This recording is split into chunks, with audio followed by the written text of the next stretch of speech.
இந்த பதியத்தை பாடின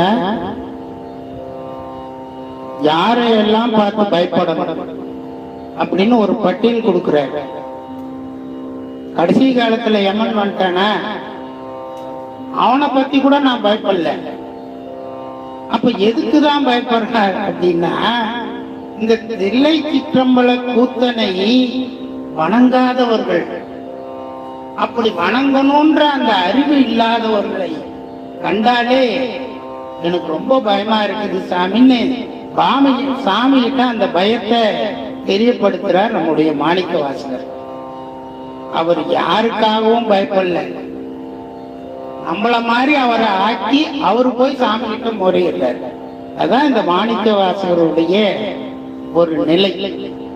அவருக்கு பயம் இல்லை, ஏன்னா அவரை சாமி ஆட்கொண்டுட்டார்.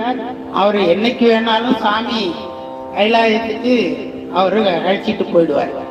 ஆனா இந்த ஆன்மாக்கள் எல்லாம் இந்த இறைவனை அறியாது, திருநீறு அணியாது, இப்படி தன்னுடைய வாழ்நாளை கழிச்சுக்கிட்டு இருக்கே அப்படின்றது அந்த ஆன்மாக்களை போலவே தன்னை பாவித்து இறைவனிடத்திலே முறையீடு செய்யக்கூடிய இந்த அற்புதமான பதியம் தான் அச்சப்பத்து என்று சொல்லக்கூடிய பதியம்.